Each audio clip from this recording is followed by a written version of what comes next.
درود بر شما دوستان عزیز. من محمد لامعی هستم و میخوام امروز شما رو با یکی از تأثیرگذارترین کتاب‌های تاریخ موفقیت و ثروت همراه کنم. بیاندیشید و ثروتمند شوید. نوشته ناپل اون هیل. کتابی که بیش از 80 سال از عمرش میگذره اما همچنان الهام بخش میلیون ها نفر در سراسر دنیاست. این کتاب فقط درباره پول نیست، بلکه درباره قدرت ذهن، باورها و نگرشی است که میتونه زندگی ما رو دگرگون کنه.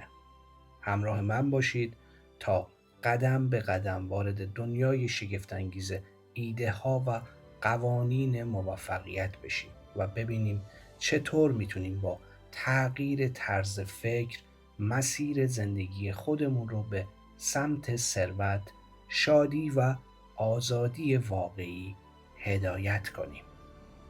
راه جدید بازاریابی خدمات. مردان و زنانی که خدمات خود را در بازار ارائه می کنند باید به تحولات در زمینه روابط میان کارفرما و استخدام شونده توجه داشته باشند. رابطه میان کارفرما و کارمندان آنها تحت تأثیر مشارکت 3 گروه است. 1. کارفرما. 2. کارمند. 3. مشتریان. این نگرش جدید در بازاریابی خدمات شخصی به دلایل متعدد جدید است. کارفرما و کارمند روزگار ما باید به مشتریان خود خدمت کنند. در گذشته کارفرمایان و کارکنان آنها در حال چک و چانه زدن دائم بودند. سعی آنها این بود که از هم هرچه بیشتر امتیاز بگیرند. کمتر به این موضوع توجه داشتند که آنها در نهایت به زبان گروه سوم یعنی مشتریان خود عمل می کنند. ادب و خدمات مفاهیم تعیین کننده تجارب امروز هستند. ارائه خدمات به بازار بیش از ارائه خدمات به کارفرما اهمیت دارد، زیرا در نهایت امر کارفرما و کارمندان در استخدام او هر دو در استخدام مشتریان خود هستند. اگر نتوانند به مشتریان آنطور که شاید و باید خدمت کنند، هرگز به هدفهای خود نمی رسند. در سابق کسانی که قابوس آب و برق و تلفن را به درب منازل می آوردند با حرارت زنگ در را فشار می دادند. بی‌اعتنا بودند و از اخم بر چهره ایشان می خواندیم که انگار می گویند چرا در را دیر باز کردید. اما امروزه همه اینها تغییر کرده است. امروزه کسی که برای صدور قبض مصرف گاز به منازل رجوع می کند یک جنتلمن واقعی است که با عبارت از دیدارتان خوشحالم آقا با شما حرف می زند. در سالهای کسادی ماها در منطقه زغالسنگ پنسیلوانیا وقت صرف کردم تا درباره سقوط و افول صنعت زغالسنگ مطالعه کنم. دریافتم که کارگران زغالسنگ، راننده ها و کارکنان به صورت دائم در جنگ و جدل هستند و هزینه افزوده این چانه‌زنی را به قیمت زغال اضافه می کردند تا به این نتیجه رسیدند که بازاری عالی برای سایر صنایع سوختی و نفت خام ایجاد کردند. موقعیت کمی و کیفی شما چگونه است؟ دلایل موفقیت در بازاریابی خدمات به قدر کافی توضیح داده شدند. اگر اینها را مطالعه و بررسی نکنید، اگر آنها را درک نکنید و به کار نبرید، نمی توانید خدمات خود را به گونه‌ای مؤثر و ادامه‌دار ارائه دهید. هر کس باید فروشنده خدمات شخص خود باشد. کیفیت و کمیت خدمات ارائه شده و طرز ارائه آن تا حدود زیاد تعیین کننده قیمت و ادامه اشتغال است. اشخاصی که می‌خواهند خدمات خود را به بازار عرضه کنند باید به کمیت و کیفیت کار خود توجه داشته باشند. اما توجه تنها به کمیت و کیفیت هم کافی نیست. باید به کمیت و کیفیت عادت کنید. اگر موافقید فرمول کمیت و کیفیت را تحلیل کنیم تا از معنای دقیق آنها مطلع گردیم. 1. کیفیت خدمت به این معناست که خدمات خود را به کاراترین شکل ممکن ارائه دهید. 2. کمیت خدمت به این معناست که خدمات خود را در همه مواقع ارائه نمایید. 3. روحیه ارائه خدمت به معنای داشتن رفتاری هماهنگ و موافق است. روحیه‌ای که به بهبود روحیه همکاری همکاران شما کمک می‌کند. کفایت کیفیت و کمیت خدمات تضمین کننده دائمی بازار برای خدمات شما نیست. طرز رفتار و روحیه شما عامل تعیین کننده بسیار مهمی است که با قیمتی که برای خدمت خود دریافت می‌کنید و با طول زمانی که در اشتغال باقی می‌مانید سر و کار دارد. اندرو کارنگی به این نکته به خصوص در زمینه ارائه خدمات شخصی توجه داشت. او مرتب درباره ضرورت رفتار هماهنگ حرف می‌زد. او بر این حقیقت تاکید داشت اشخاصی را که به لحاظ کمی و کیفی در شرایط مطلوب باشند اما روحیه هماهنگ نداشته باشند را استخدام نمی کند. آقای کارنگی اصرار داشت که اشخاص تحت نظر او باید تن به توافق بدهند. او برای این کیفیت اهمیت فراوان قائل بود. او به بسیاری از کسانی که از این معیار برخوردار بودند کمک کرد تا به اشخاصی ثروتمند تبدیل شوند. کسانی که از قدرت سازگار شدند محروم بودند باید جای خود را برای دیگران خالی می کردند. اهمیت شخصیت خوشایند مورد تأکید فراوان قرار گرفته است، زیرا این عاملی است که به اشخاص امکان می‌دهد خدمات خود را با روحیه مناسب ارائه دهند. اگر کسی از این ویژگی‌های اخلاقی برخوردار باشد، اغلب می‌تواند کمی‌ها و کاستی‌های خود را در زمینه‌های کمی و کیفی جبران کند. اما ما چیزی را که بتواند جایگزین رفتار خوش باشد نمی‌شناسیم. ارزش سرمایه‌ای خدمات شما. کسی که با فروش خدمات شخصی کسب درآمد می کند از کسی که کالایی می فروشد چیزی کم ندارد. او نیز دقیقاً در موقعیت و شرایط کسی است که کالای خود را به فروش می رساند. این موضوع مورد تایید فراوان قرار گرفته است، زیرا اغلب کسانی که از فروش خدمات شخصی امرار معاش می کنند به اشتباه خود را معاف از قوانین اخلاقی می دانند و معتقدند که از مسئولیت کسانی که به فروش کالا مشغولند معاف می باشند. اما توجه داشته باشید که دوران این ذهنیت هم به سر رسیده است. توجه داشته باشید که مغزهای شایسته و با صلاحیت اگر به گونه‌ای مؤثر به بازار ارائه شوند در مقایسه با فروش کالا سرمایه‌های مطلوب تری هستند، زیرا مغز چنان سرمایه‌ای است که در اثر کسادی با فرسایش روبرو نمی شود. نمی توان آن را دزدید و آن را اخراج کرد. از آن گذشته پول لازم برای اداره یک کار تا زمانی که با مغز کارآمد ترکیب نشود کمترین ارزشی ندارد. 31 دلیل عمده شکست و ناکامی. بزرگترین تراژدی زندگی وجود زنان و مردانی است که صمیمانه تلاش می‌کنند و شکست می‌خورند. شمار این عده در مقایسه با افراد موفق بسیار بیشتر است. در جریان بررسی و تحلیل خود به این نتیجه رسیدم که شکست به 31 دلیل مختلف صورت خارجی می‌گیرد. من به این نتیجه رسیدم که افراد موفق از 13 اصلی که در این کتاب شرح دادم استفاده مؤثر می کنند. در این فصل درباره 31 علت شکست و ناکامی با شما سخن می گویم. هنگام خواندن فهرست شرایط خود را با آن مقایسه کنید.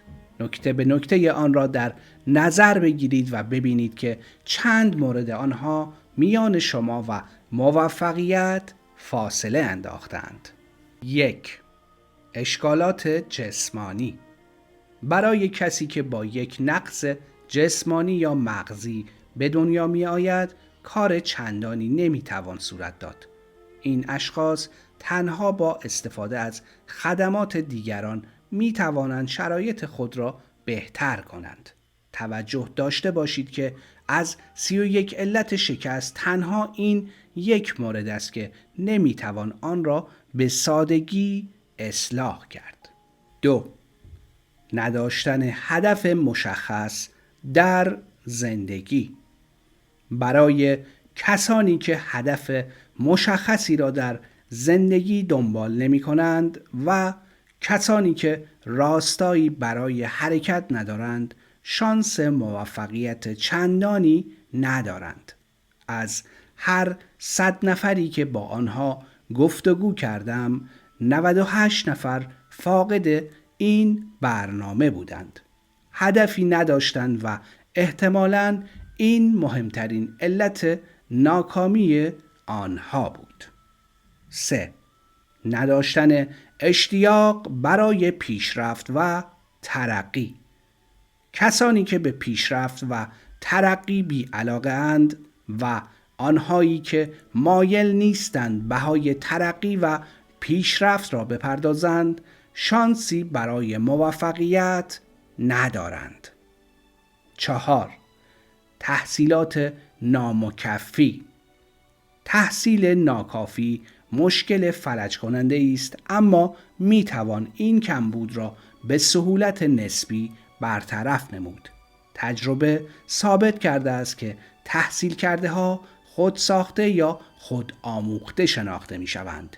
برای قرار گرفتن در شمار تحصیل کرده ها به بیش از یک مدرک دانشگاهی نیاز است.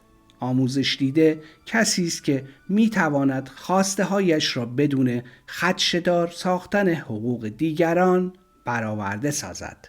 تحصیل تنها مسئله دانش را در بر نمی گیرد، بلکه مشمول دانشی می شود که به صورت مؤثر مورد استفاده قرار می گیرد. به اشخاص به خاطر آنچه می دانند حقوق نمی دهند. اشخاص با توجه به کاری که با این علم و دانش خود می کنند دستمزد می گیرند. 5. نداشتن نظم و ترتیب. نظم و ترتیب ناشی از کنترل خویشتن است.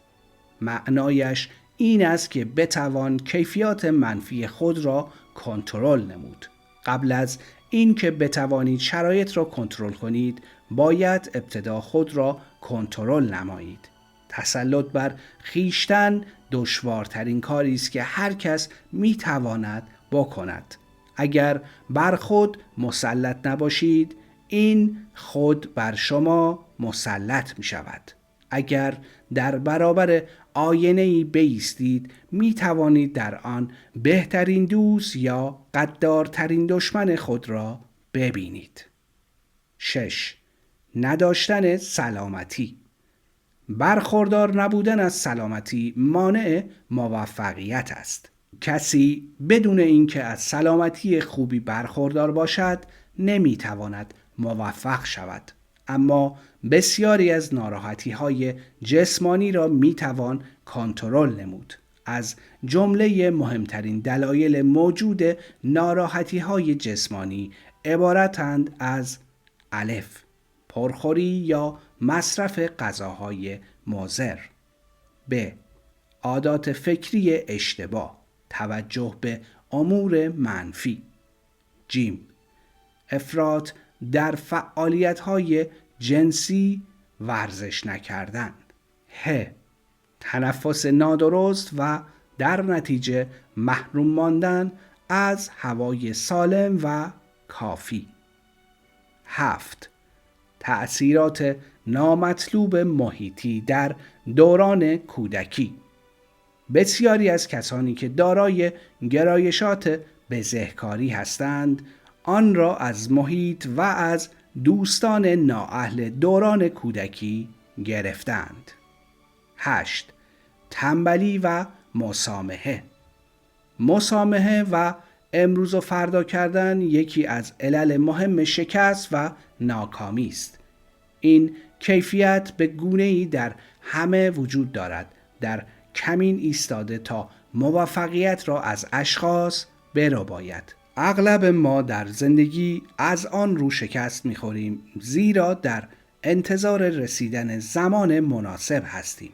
بهانه سازی می‌کنیم که برای انجام کار مورد نظرمان باید تا فراهم آمدن زمان مناسب صبر کنیم. صبر نکنید و منتظر نمانید، زیرا زمان مناسب هرگز از راه نمی رسد.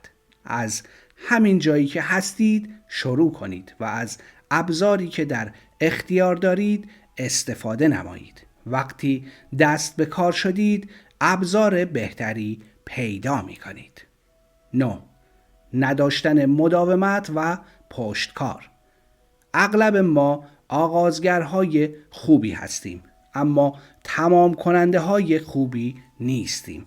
از آن گذشته بسیاری از اشخاص با مشاهده نخستین نشانه های شکست و ناکامی دست از کار می کشند و این در حالی است که جایگزینی برای مداومت و پشتکار وجود ندارد. کسی که مداومت می کند مشکل را از پیش روی خود بر می دارد. مشکل را خسته می کند تا راه خود را بگیرد و برود.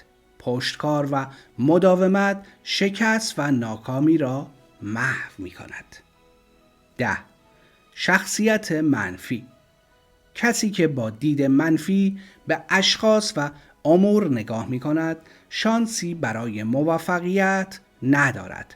موفقیت با کاربرد و اعمال قدرت حاصل می شود و قدرت نیز ناشی از تلاش‌های تعاونی سایرین است. شخصیت منفی همکاری را جلب نمی کند. 11. کنترل نکردن امیال جنسی. نیروی جنسی محرکی قدرتمند است که اشخاص را به عمل تشویق می کند و از آنجایی که این یکی از قدرتمندترین هیجانات انسانی است، باید آن را کنترل نمود و در مسیر درست هدایت کرد. 12. میل کنترل نشده برای دستیابی به چیزی به ازای هیچ چیز. میل به قمار میلیون ها نفر را به شکست و ناامیدی سوق داده است. شاهد مثال جالب این موقعیت فروپاشی بازار اوراق بهادار وال استریت بود که در جریان آن میلیون ها نفر برای ثروتمند شدن دست به قمار زدند و ناکام ماندند. 13. نداشتن عزم راسخ در تصمیم گیری. اشخاص موفق به راحتی تصمیم میگیرند و در تجدید نظرهایشان تانی به خرج میدهند. اشخاصی که در تصمیم گیری کند عمل می کنند و مرتب در تصمیمات خود تجدید نظر می نمایند اغلب در شمار ناموفق ها هستند. تردید در تصمیم گیری و مسامحه کاری برادران دوقلو هستند. هر جا یکی از آنها وجود داشته باشد به احتمال زیاد دیگری هم وجود دارد. این زوج را نابود کنید و اجازه ندهید که شما را به شکست و ناکامی سوق دهند. 14. هراس‌های ششگانه. درباره هراس‌های ششگانه در یکی از فصل‌های کتاب به تفصیل بحث کرده ایم. برای ارائه مؤثر خدمات خود باید بر این هراس‌ها غلبه کنید. 15. انتخاب همسر نامناسب. انتخاب همسر نامناسب یکی از دلایل عمده ناکامی است، ازدواج میان اشخاص ارتباط صمیمانه ایجاد می کند. اگر این ارتباط هماهنگ نباشد، امکان شکست زیاد است. از آن گذشته این شکست اغلب با ناخشنودی و ناخرسندی همراه است. شکست های ناشی از ازدواج های نامناسب همه نشانه های الهام و اشتیاق را در انسان می کشد. 16. احتیاط بیش از اندازه. کسی که به دلیل احتیاط بیش از اندازه دست به کار نمی شود، به اجبار پسمانده ها و باقی مانده های دیگران را نصیب می برد. احتیاط بیش از اندازه به همان اندازه بی احتیاطی بد است. باید در برابر این دو افراط و تفرید ایستاد. زندگی پر از فرصت‌های مناسب است. 17. انتخاب همکاران اشتباه. این یکی از دلایل عمده شکست در فعالیت‌های اقتصادی است. هنگام ارائه خدمات شخصی باید کارفرمای بسیار مناسبی انتخاب شود. کارفرمایی الهام بخش که از فراست لازم برخوردار باشد. کسی را برای همکاری انتخاب کنید که ارزش همکاری را داشته باشد. 18. خرافات و تعصب. خرافات نوعی ترس و نشانه جهل و نادانی است. اشخاص موفق چشمان خود را باز نگه می دارند و هراسی به دل راه نمی دهند. 19. انتخاب شغل نامناسب.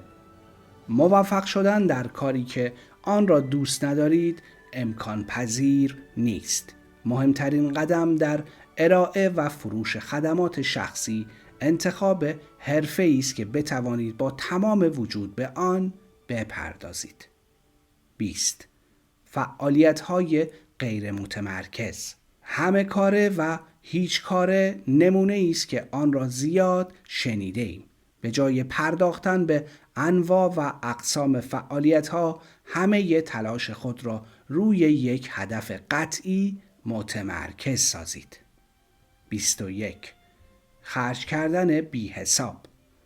ولخرجی و خرج کردن بی حساب شیوه خردمندان نیست. عادت کنید که بخشی از درآمد خود را پسنداز نمایید. داشتن پول در بانک هنگام چانه زنی برای فروش خدمات شخصی به انسان قوت قلب می دهد. بدون داشتن پول و پسنداز، شخص مجبور است که هر پیشنهادی را که به او می دهند بپذیرد و به داشتن آن شغل خوشحال باشد. 22. نداشتن دلگرمی. بدون دلگرمی نمیتوان دیگران را مجاب کرد. از آن گذشته اشتیاق و دلگرمی سرایت می کند و کسی که از آن بهره‌مند است با استقبال دیگران روبرو می شود. 23. ناشکیبایی. اشخاصی که ذهن بسته دارند به ندرت موفق می شوند. آسیب زننده ترین نوع ناشکیبایی مواردی است که با عقاید متفاوت در زمینه‌های مذهبی، نژادی و سیاسی رابطه دارد. 24. رعایت نکردن حد اعتدال. مخربترین انواع رعایت نکردن حد اعتدال در ارتباط با خوردن، مصرف الکل به مقدار زیاد و افراط در فعالیت‌های جنسی است. زیاده روی در هر یک از این موارد مانع موفقیت می شود. 25. ناتوانی در همکاری با دیگران. خیلی ها از آن جهت که نمی توانند با دیگران همکاری کنند، فرصت‌های مناسب زندگی خود را از دست می دهند. ناتوانی در همکاری با دیگران مشکلی است که در هیچ حرفه‌ای قابل قبول نیست. 26. ثروت بادآورده. ممکن است در اثر فوت پدر یا مادر پولدار فرزندانشان به ثروت قابل ملاحظه‌ای برسند. این ثروت بادآورده است که آنها آن را با تلاش و زحمت فراهم نکردند. ثروت بادآورده اغلب دشمن موفقیت است. ثروتمند شدن سریع اغلب از فقر و تنگدستی خطرناکتر است. 27. نداشتن صداقت. چیزی که بتوان آن را جایگزین صداقت کرد وجود ندارد. ممکن است کسی تحت تأثیر شرایط موقتاً صداقتش را کنار بگذارد، اما کسی که به عمد صداقتش را کنار می‌گذارد شانسی ندارد. دیر یا زود اعتبار و اشتهارش را از دست می‌دهد و بعید نیست که در این میان آزادی او برباد است. 28. نفس پرستی و خودبینی. نفس پرستی و خودبینی چراغ‌های خطری هستند که دیگران را از نزدیک شدن به ما برحذر می‌دارند. کبر و نخوت قاتل موفقیت است. 29. کارهای حدسی. خیلی ها از روی بی‌تفاوتی یا تنبلی در گردآوری حقایق اهمال می کنند و کارهای خود را بر اساس حدس و گمان انجام می دهند. سی. نداشتن سرمایه. یکی از دلایل شکست‌های تجاری نداشتن سرمایه به قدر کافی و تجربه است. 31. سایر دلایل. در این بخش هر شکستی را که سوای دلایل فوق متحمل شده اید شرح دهید. در این 31 دلیل شکست توصیفی از تراژدی زندگی نهفته است که تقریباً هر کس که در زندگی شکست را تجربه می کند به نوعی با آن درگیر است. توصیه می کنم به اتفاق کسی که شما را به خوبی میشناسد این فهرست را مرور کنید و از او بخواهید که این 31 دلیل شکست و ناکامی را در شما تحلیل کند. البته اگر بخواهید می توانید این کار را به تنهایی نیز انجام دهید، اما اغلب اشخاص نمی توانند خود را آنطور که دیگران آنها را می بینند ببینند. آیا ارزش خود را می دانید؟ اگر بخواهید کالایی را در بازار بفروشید باید این کالا را به خوبی بشناسید. همین مطلب در ارائه خدمات شخصی در بازار نیز صادق است. باید از همه نقط ضعف‌های خود آگاه باشید تا یا به کلی آنها را از میان بردارید یا اقدامی اصلاحی صورت دهید. باید نقاط قوت خود را بشناسید تا به هنگام فروش خدمات خود به آن اشاره کنید. تنها با تحلیل دقیق خود می توانید خویشتن را بشناسید.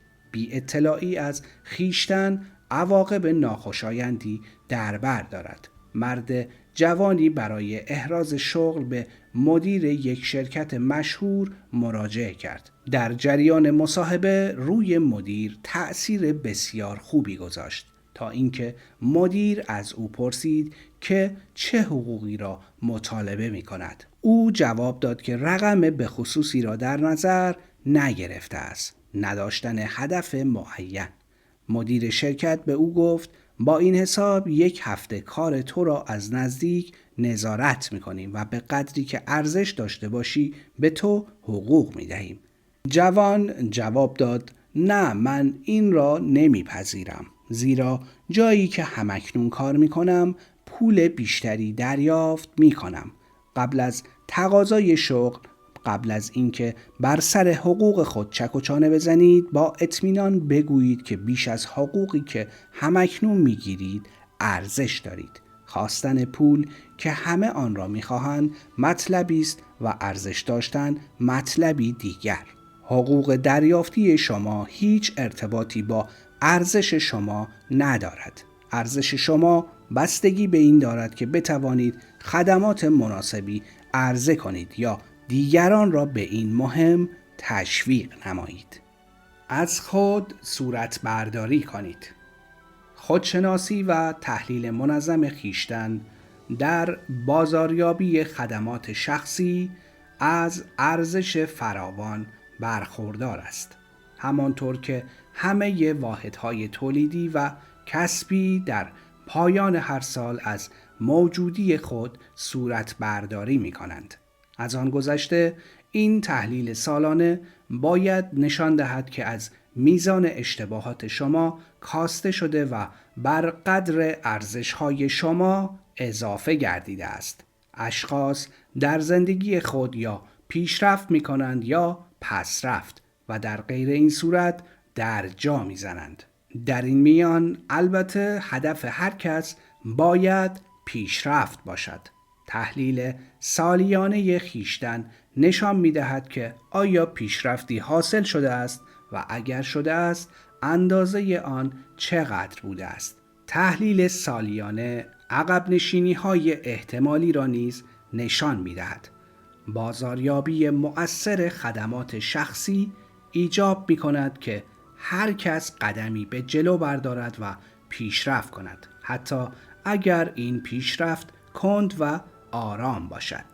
تحلیل سالیانه خیشتن باید در پایان هر سال صورت پذیرد، به طوری که بتوانید درباره برنامه سال جدید خود برنامه ریزی دقیق تری داشته باشید. برای اطلاع از شرایط خیش این سوالات را از خود بپرسید و جوابهایتان را با کسی که اجازه ندهد شما خود را فریب دهید مطرح سازید. پرسشنامه تحلیل خیشتن. 1. آیا به هدفی که برای امسال خود تعیین کرده ام رسیدم؟ باید توجه داشته باشید که باید همه ساله برای خود هدفی قطعی و مشخص را از قبل برنامه ریزی کرده باشید. 2. آیا بهترین خدماتی را که در توان داشتم ارائه کردم؟ آیا می توانستم خدماتی بهتر از این ارائه کنم؟ 3. آیا بیشترین خدماتی را که می توانستم ارائه دادم؟ 4. آیا روحیه و اخلاق من از هماهنگی لازم برخوردار بوده است؟ 5.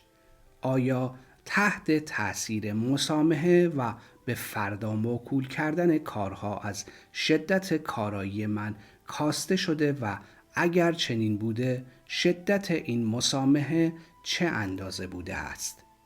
6. آیا شخصیت خود را بهبود بخشیدم و اگر جواب مثبت است چگونه؟ 7. آیا برای اجرا و انجام برنامه‌های خود تا رسیدن به نتیجه منطقی ابرام ورزیدم؟ 8. آیا در همه موارد بدون تردید و دودلی تصمیم گیری کرده ام؟ 9. آیا به 6 هراس کلاسیک اجازه دادم که از کاریابی من بکاهد؟ 10. آیا بیش از اندازه محتاط یا بیش از اندازه بی احتیاط بودم؟ 11. آیا با همکارانم روابط معقول داشتم؟ آیا رفتار من با آنها خوشایند بوده است؟ آیا ناخوشایند بوده است؟ اگر ناخوشایند بوده، آیا تقصیر آن جزءاً یا کلاً به گردن من بوده است؟ 12. آیا نداشتن تمرکز نیروی مرا تحلیل برده است؟ 13. آیا در مقایسه همه شرایط و همه موضوعات ذهنیتی باز داشتم؟ 14. در چه زمینه‌هایی بر توانایی ارائه خدمات بهتر خود افزودم؟ 15. آیا در ارتباط با هر یک از عادات خود حد اعتدال را فراموش کردم؟ 16. آیا آشکارا یا در خفا نفس پرستی داشتم؟ 17. آیا برخورد من با همکارانم آنها را به احترام گذاشتن به من ترغیب کرده است؟ 18. آیا عقاید و تصمیمات من بر اساس حدس و گمان استوار بوده است؟ آیا با توجه به اندیشه و تحلیل دقیق صورت گرفته است؟ 19. آیا اوقات خود را زمانبندی کردم؟ آیا در امر هزینه‌ها و درآمدها بودجه بندی را رعایت کردم؟ 20. چه زمانی از اوقات من صرف فعالیت‌های غیر سودمند شده است؟ آیا می توانستم از اوقاتم به گونه‌ای سازنده تر استفاده کنم؟ 21. چگونه می توانم در کار و در زمانم تجدید نظر کنم تا در سال آینده از کارایی بیشتری برخوردار باشم؟ 22. آیا به دلیل رفتار مغایر با وجدانم احساس گناه می کنم؟ 23. در چه زمینه‌هایی بیش از حقوق دریافتیم خدمت کردم؟ 24. آیا با کسی برخورد غیر منصفانه داشته‌ام و اگر جواب مثبت است چگونه بوده است؟ 25. اگر قرار باشد خریدار خدمات خود در سال گذشته باشم، آیا از کاری که در طول سال انجام دادم راضی هستم؟ 26. آیا کار دلخواهم را انجام می دهم؟ اگر جواب منفی است، چرا کاری را که دوست ندارم می کنم؟ 27. آیا خریدار خدمات من از آنچه خریده راضی بوده است؟ و اگر نبوده چه دلیلی داشته است؟ 28. امتیاز من در زمینه موفقیت چه اندازه بوده است؟ شرط انصاف و صراحت را رعایت کنید. موضوع را با یکی از دوستان و آشنایان خود در میان بگذارید. کسی را انتخاب کنید که از شجاعت کافی برای اظهار نظر در این باره برخوردار باشد. پس از انجام این مهم اکنون در موقعیتی قرار دارید که می توانید برنامه‌ای برای ارائه خود به بازار تدارک ببینید. در این فصل توضیح کافی درباره هر یک از اصول لازم در برنامه‌ریزی فروش خدمات شخصی داده شده است. از جمله اینها می توان به ویژگی‌های مهم و عمومی رهبری، علت اصلی شکست و ناکامی در ابعاد مختلف زندگی و سوالات مهمی که در جریان تحلیل خود باید از آن استفاده کرد اشاره شده است. ارائه اطلاعات دقیق در این زمینه‌ها برای هر کس که طالب رسیدن به ثروت و غنا از طریق ارائه خدمات شخصی در بازار کار است لازم است. کسانی که تاکنون به موفقیت زیاد نرسیدند و کسانی که به تازگی شروع به تحصیل درآمد کرده اند متاعی جز ارائه خدمات شخصی در بازار کار است لازم است.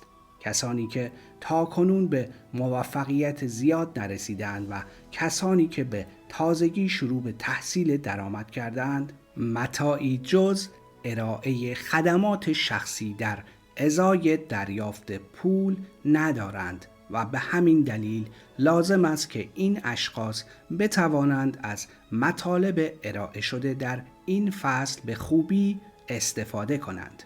درک کامل اطلاعات ارائه شده برای بازاریابی خدمات خود لازم است. درک این اطلاعات شخص را در موقعیتی قرار می دهد که بیشتر در کار خود تحلیل کند و دیگران را مورد داوری قرار دهد. این اطلاعات برای مدیران استخدامی و سایر اشخاص مسئول در کار انتخاب کارمندان از اهمیت فراوان برخوردار است. اگر به این مطلب تردید دارید، درستی آن را با پاسخ دادن به 28 سوال مطرح شده آزمون کنید. فرصت انباشت ثروت. اکنون پس از بحث درباره اصول مربوط به انباشت ثروت می توانیم طبیعتاً بپرسیم از کجا و چگونه می توان فرصت‌های مناسبی برای استفاده از این اصول به دست آورد. بسیار خوب، اجازه بدهید ببینیم برای اشخاص مترصد ثروت چه امکاناتی وجود دارد. ما در کشوری زندگی می کنیم که هر شهروند مطیع قانون از آزادی فکر و اندیشه برخوردار است. اغلب اشخاص به ارزش این امتیاز بزرگ بی‌توجه‌اند. بسیاری از مردم این آزادی را با آزادی‌های موجود در سایر مناطق دنیا مقایسه نکردند.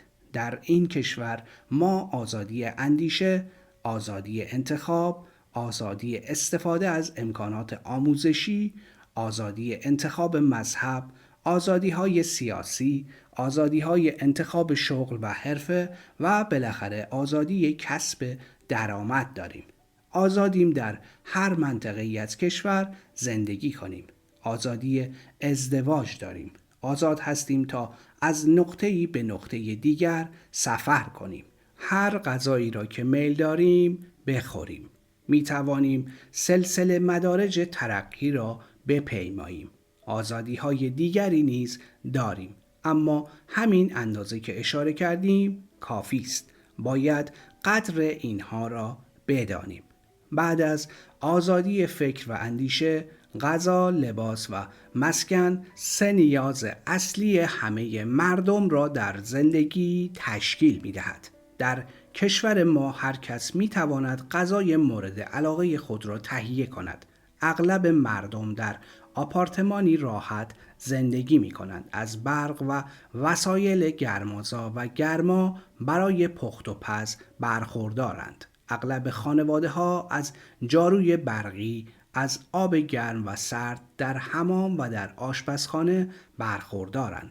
غذایشان را در یخچال نگهداری می کنند. یخچالی که با برق کار می کند. خانم ها با سشوارهای برقی موهایشان را آرایش می کنند. لباسهایشان را در ماشین لباسشویی می شویند و آن را اتو می کنند. همه خانه ها رادیو و تلویزیون دارند و به برنامه‌های مورد علاقهشان گوش می‌دهند. اغلب خانم‌ها و آقایان مملکت ما می‌توانند به تناسب درآمد خود لباس تهیه کنند.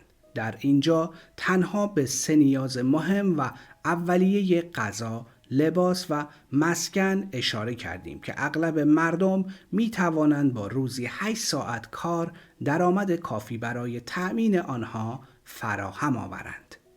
چگونه چنین چیزی امکان پذیر شده است؟ اغلب سیاستمداران راه آزادی مردم در انتخابات شهر شرکت می کنند، اما به ندرت در این باره که این آزادی چگونه به دست آمده است حرف می زنند. اما من فرصتی داشتم که درباره این موضوع به اندازه کافی بررسی کنم. من بیش از نیم قرن است که اشخاصی را که این امکانات را فراهم آوردند می شناسم. با بسیاری از آنها آشنایی دارم. نام اصلی همه اینها سرمایه است. سرمایه منحصر به پول نیست. در کنار پول باید به وجود افراد باهوش و برنامه‌های سازمان یافته و برنامه‌ریزی‌های دقیق اشاره کرد که امکان استفاده مؤثر از پول را فراهم می‌سازد. این گروه‌ها از دانشمندان، اساتید آموزشی، شیمیدان‌ها، مخترعین و مکتشفین، کارشناسان و تحلیلگران شغلی، اشخاص سرشناس، متخصصین در امور حمل و نقل، حسابداران، وکلا، پزشکان و زنان و مردانی که در تمام زمینه‌های صنعت و تجارت از دانش تخصصی برخوردارند تشکیل می شود. این اشخاص در تلاش دائم هستند. مرتب آزمایش می کنند. آنها از کالج‌ها، بیمارستان‌ها، مدارس دولتی و عمومی حمایت کرده به ساختن راه‌ها، انتشار روزنامه‌ها و مجلات اقدام می‌کنند. برنامه‌های سازمان یافته‌ای برای پیشرفت انسان‌ها دارند. اگر بخواهیم ساده‌تر بگوییم، این اشخاص مغزهای تمدن هستند، زیرا نسجی را فراهم می‌آورند که همه پیشرفت و ترقی انسان به آن بستگی دارد. پول بدون مغز و اندیشه خطرناک است، اما اگر از آن به درستی استفاده شود مهمترین بخش پیشرفت و تمدن است. سرمایه زندگی ما. جمع پولی که برای احداث راه آهن و ساختن کشتی‌های بخاری به منظور تأمین مایحتاج شما پرداخت می شود به قدری سنگین است که تصور آن را هم نمی توانید بکنید. شاید به صدها میلیارد دلار بالغ گردد و تازه کاری به این نداریم که برای راه اندازی کشتی‌ها و قطارها چه نیروی انسانی فراوانی احتیاج داریم. اما حمل و نقل تنها یک بخش از مسئله دنیای متمدن ماست. برای آنکه بتوان کالایی حمل کرد یا باید آن را از زمین رویاند یا آنها را در کارخانه ها تولید نمود و به بازار عرضه کرد. این کار مستلزم صرف میلیون ها دلار برای تولید، بسته‌بندی، بازاریابی و پرداخت میلیون ها دلار به کسانی است که در این زمینه کار می کنند. قطارهای بخاری در راه آهن خود به خود از زمین نمی رویند، بلکه به کمک کار و سازمان دادن به توانایی های اشخاصی که از میل و اشتیاق و ایمان و عزم راسخ برخوردارند ایجاد می شوند. این اشخاص خود میل به تحصیل ثروت دارند. این اشخاص تن به ارائه خدماتی می دهند که بدون آن تمدن به شکل امروز خود وجود نمی داشت. اینها اشخاصی سخت کوش هستند. اینها همان کسانی هستند که برخی از سیاستمداران و رهبران اتحادیه‌های کارگری به آنها صیاد و چپاولگر نام دادند. من در اینجا سر آن ندارم که بر له یا علیه آنها یا درباره نظام‌های اقتصادی بحث کنم. هدف این کتاب، یعنی هدفی که من بیش از نیم قرن وقت خود را صرف آن کردم، تأمین دانش برای اشخاصی است که خواهان ثروت هستند. من در اینجا درباره امتیازات نظام سرمایه‌داری به دو جهت بحث کردم. 1. اینکه همه علاقمندان به ثروت باید خود را با این نظام وفق دهند. 2. با صحنه‌ای که سیاستمداران از جنبه منفی انباشت پول ترسیم کردند برخورد کنم. اما توجه به این موضوع مهم است که از ثروت و فرصت بدون سازمان کاری ساخته نیست. برای انباشت ثروت تنها یک راه مفید و مطمئن وجود دارد و آن ارائه خدمات مفید است، بی آنکه متقابلاً مایه بگذارید و از نیروی خود و دیگران استفاده کنید. امکان انباشت ثروت وجود ندارد. فرصت‌های مناسب. هر کس می تواند با رفتار صادقانه به ثروت برسد. اگر مترصد ثروت هستید، این موضوع را فراموش نکنید. توجه داشته باشید که در مرحله شروع انباشت ثروت هستید. فراموش نکنید که کار تولید، بسته‌بندی و بازاریابی کالاهای مورد نیاز شما میلیون ها نفر را شاغل کرده است. اشخاص در ازای ارائه خدمات خود همه ساله میلیون ها دلار پول میگیرند تا با آن هر چرا که میخواهند خریداری کنند. شما می توانید با ارائه خدمات خود به تنعم برسید. هیچ عاملی نمیتواند شما را از رسیدن به هدفتان باز دارد. اگر کسی از آموزش، استعداد و تجربه بیشتری برخوردار باشد، میتواند مبالغ هنگفتی از ثروت را جذب کند و کسانی که در این زمینه از کیفیات ضعیفتری برخوردارند مسلماً دریافتی کمتری خواهند داشت. با این حساب، این گوی و این میدان، فرصت‌های مناسب بالهای خود را به روی شما گشودند. قدمی به پیش بگذارید، هدفی انتخاب کنید، برنامه‌ای تدارک ببینید و آن را به اجرا بگذارید و با ابرام و پافشاری در راستای تحقق آن حرکت کنید. سایر مسائل خود به خود حل می شوند.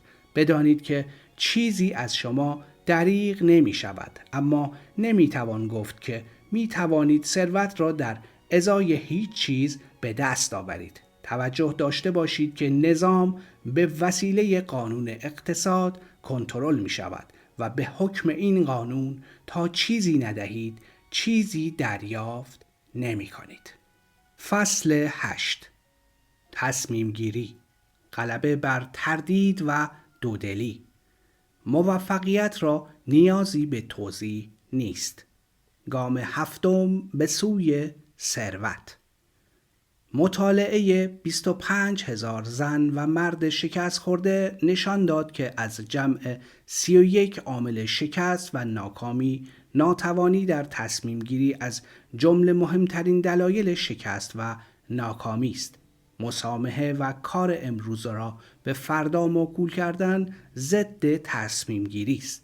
این دشمن مشترکی است که همه باید بر آن غلبه کنند. می توانید توانایی خود در زمینه تصمیم گیری سریع و قطعی را در پایان خواندن این کتاب آزمون کنید.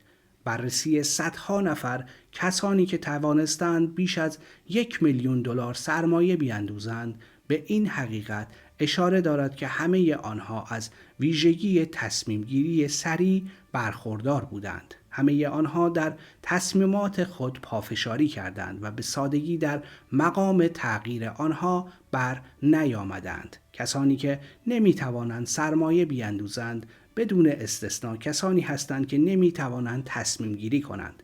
کسانی هستند که تصمیمات خود را به سرعت تغییر میدهند. یکی از برجسته ترین ویژگی های هنری فورد تصمیم گیری سریع و قاطعانه بود. او بر تصمیمات خود می ایستاد، آنگونه که به او لقب سمج داده بودند. همین ویژگی به آقای فورد امکان داد اتومبیل مشهور مدل تی را بسازد و حال آنکه همانطور که قبلا اشاره کردیم بسیاری از همکاران و مشاورین او توصیه می کردند که از این تصمیم خود منصرف شود. شاید آقای فورد در تغییر این نظام تأخیر بیش از اندازه کرد، اما رویه دیگر این داستان این است که عزم راسخ آقای فورد برای او فایده زیاد در بر داشت. بدون تردید آقای فورد به تصمیم گیری قاطع تا حدودی یک دندگی بود. با این حال این سماجت بهتر از کندی در تصمیم گیری است. چگونه تصمیم بگیریم؟ اغلب کسانی که از تنعم دور می‌مانند به سادگی تحت تأثیر عقاید دیگران قرار می‌گیرند. اجازه می‌دهند که روزنامه‌نگاران و اطرافیان و شایعه پردازها به جای آنها فکر کنند. اظهار عقیده ارزان‌ترین کالای روی زمین است. هر کس عقیده‌ای دارد و می‌تواند دیگران را تحت تأثیر قرار دهد. اگر هنگام تصمیم گیری تحت تأثیر عقاید دیگران قرار گیرید، در کار خود موفق نمی شوید و بعید است بتوانید تمایل به ثروتمند شدن را جامه عمل بپوشانید. اگر تحت تأثیر عقاید دیگران هستید، تمایلی به عقیده خود نخواهید داشت.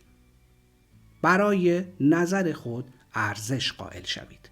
با رعایت اصول مطرح شده در این کتاب تصمیم بگیرید و آن را به مرحله اجرا بگذارید. به استثنای همکارانی که برای خود انتخاب کرده اید، اجازه ندهید دیگران در تصمیم گیری های شما دخالت کنند.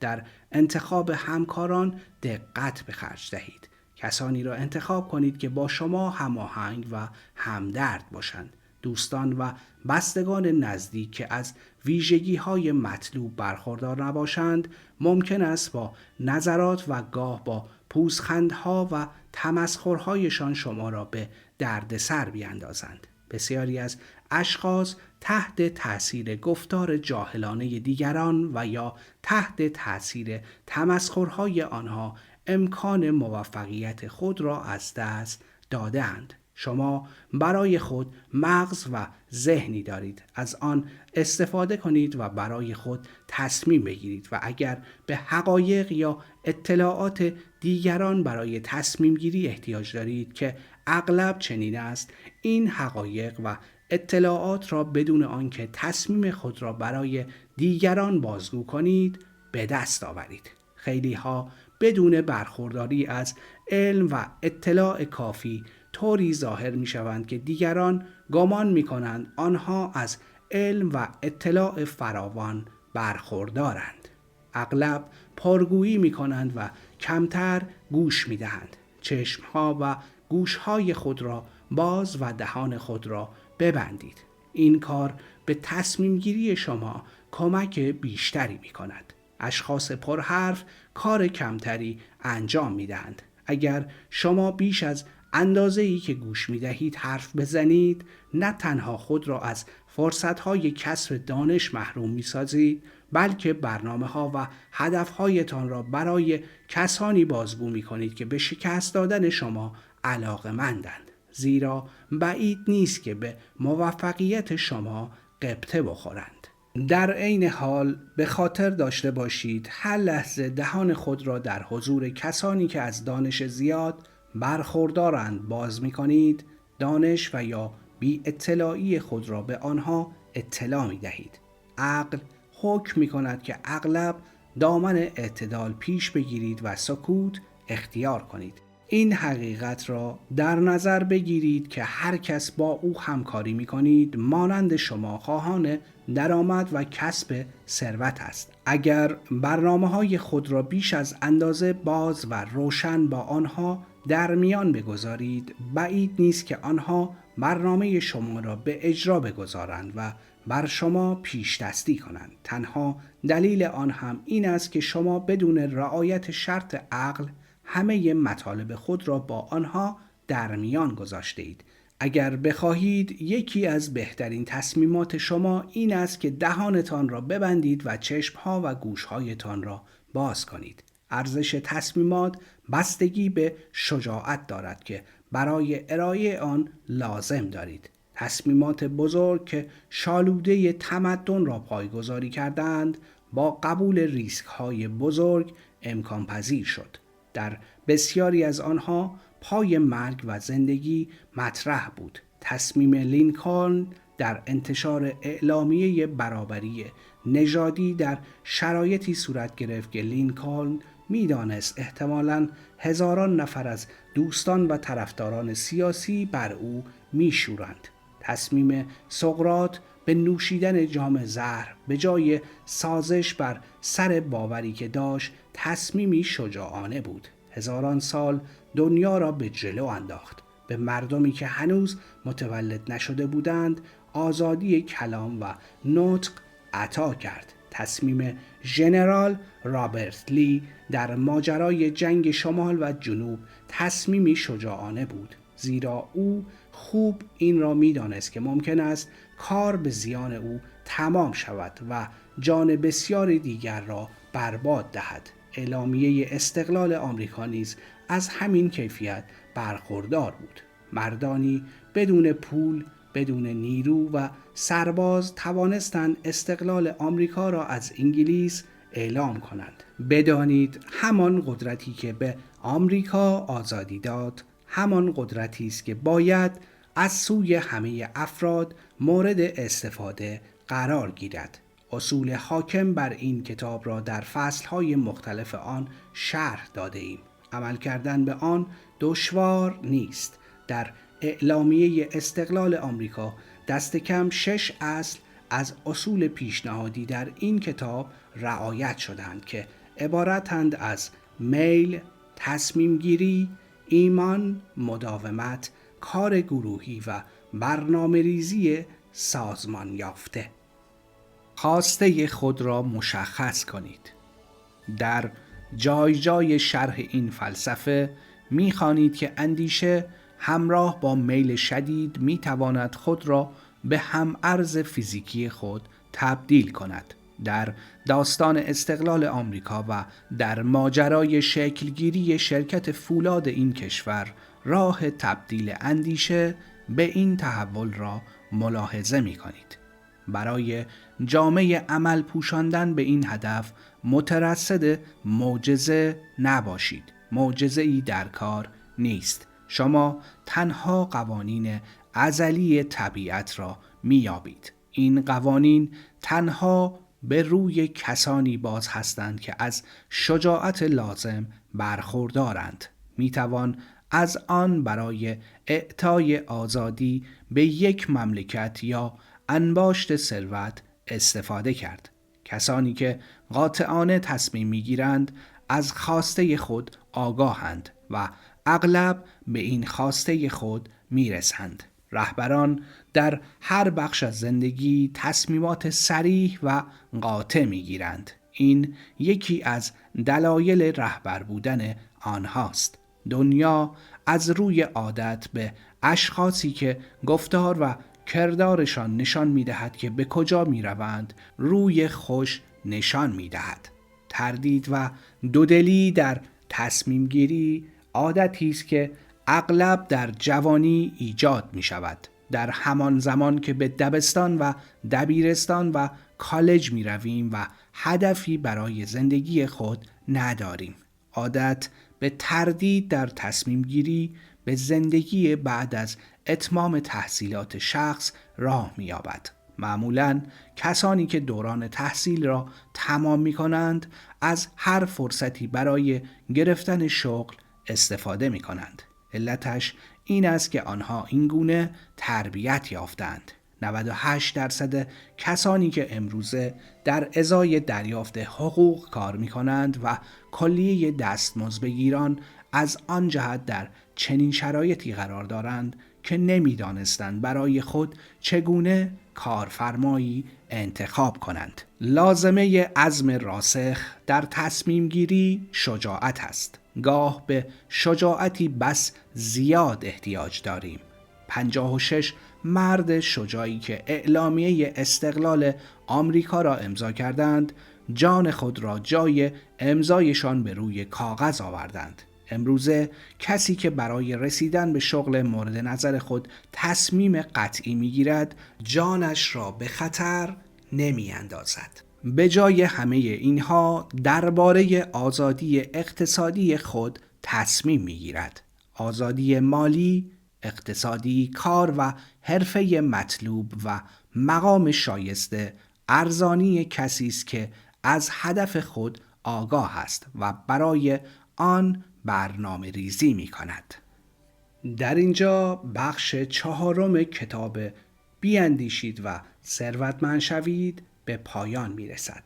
اگر این کتاب براتون مفید بوده لطفاً لایک کنید و برای دوستان خودتون ارسال کنید. تا درودی دیگر، بدرود.